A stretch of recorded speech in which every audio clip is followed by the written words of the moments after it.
परभणी में एक महत्वपूर्ण बयान देते हुए विधान परिषद के स्पीकर राम शिंदे ने कहा कि स्पीकर बनने के बाद सभी को न्याय मिलना चाहिए। उन्होंने धनगर समुदाय के लिए आरक्षण के मुद्दे को उठाने की इच्छा जताई, जिसे उन्होंने सदन में उचित चर्चा के साथ हल करने का संकल्प लिया। शिंदे ने कहा कि ये मुद्दा लंबे समय से विचाराधीन है और समाज में इसे हल किए जाने की आवश्यकता है, क्योंकि धनगर समुदाय गरीब और घूमने वाला है।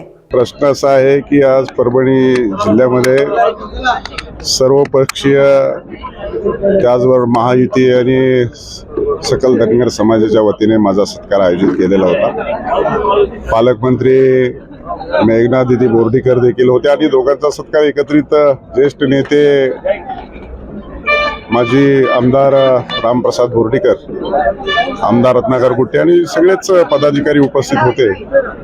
या सत्काराच्या प्रसंगी बोलत असताना निश्चित स्वरूपामध्ये बऱ्याच कालखंडानंतर परभणीचा भूमिपुत्र हा जिल्ह्याचा पालकमंत्री झालाय। लोकांना मोठ्या अपेक्षा आहेत। निश्चित माझ्या सत्काराला उत्तर देत असताना मला या विधिमंडळाच्या पीठासीन अधिकारी म्हणून जे 19 डिसेंबरला नेमणूक दिलेली आहे, एकमतानं 100 वर्षाच्या विधान परिषदेच्या इतिहासामध्ये एकमतानं सभापती निवडणुकीची प्रक्रिया पार पडलेली आहे। आणि या निवडणुकीच्या प्रक्रियेच्या पार पडल्याच्या नंतर निश्चितच लोकांच्या अपेक्षा देखील वाढलेल्या आहेत। मी सांगितलं की मी विधान भवनाचा सर्वोच्च पुजारी आहे आणि त्या माध्यमातून संपूर्ण महाराष्ट्रातले शोषित, वंचित, दलित, पीडित अशा लोकांना आपल्याला स्वातंत्र्य उत्तर कालखंडामध्ये लोकशाही मार्गाने संविधानाच्या मार्फत आपल्याला न्याय मिळाला पाहिजे। सभागृह हे पवित्र मंदिर आहे आणि त्याचा मी सर्वोच्च पुजारी आहे। सत्ता पक्ष आणि विरोधी पक्षाच्या दरम्यान जी काही चर्चा घडते आणि त्या चर्चेच्या माध्यमातून सर्वसामान्याला दिलासा मिळत असतो, त्या ठिकाणी मी बसलेला आहे। त्यामुळे सर्वांना न्याय मिळाला पाहिजे ही भूमिका माझ्या समोर आहे आणि निश्चितच ही भूमिका यशस्वीरित्या पार पाडण्याची माझी कल्पना आहे। त्यामुळे अनेक जणांचे जे काही समाजाचे आरक्षणाचे प्रश्न आहेत आणि सरकारकडून सुटले पाहिजेत, त्या संदर्भामध्ये धनगर समाजाचा देखील आरक्षणाचा प्रश्न आहे आणि तो अनेक दिवसापासून चिघळलेला आहे।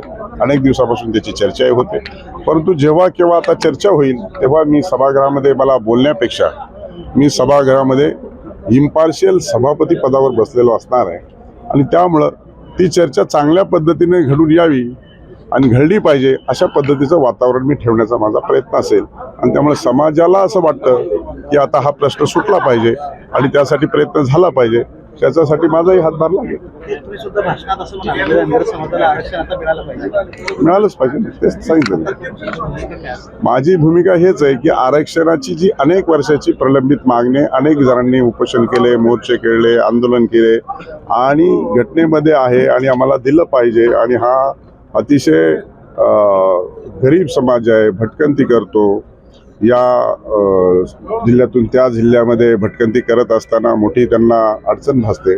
मग अशा समाजाला आरक्षण मिळालं पाहिजे आणि ते आरक्षण मिळण्याच्या दृष्टिकोनातून सरकार प्रयत्न करेल आणि मी आता सभापती म्हणून त्यासाठी त्याला दुजोरा देईल। मराठा समाजाच्या आरक्षणाचा सुद्धा प्रश्न यालाच धरून आहे। मराठा समाजाचा आरक्षणाचा प्रश्न आहे, मुस्लिम समाजाच्या आरक्षणाचा प्रश्न आहे, त्याचबरोबर धनगर समाजाच्या आरक्षणाचा प्रश्न आहे। असे अनेक सगळे प्रश्न आहेत। ते सरकारचं काम आहे। निवडून दिलेलं लोकशाही पद्धतीने सरकार आलेलं आहे आणि सरकार सोडवण्याचा त्या दृष्टिकोनातून प्रयत्न करेल।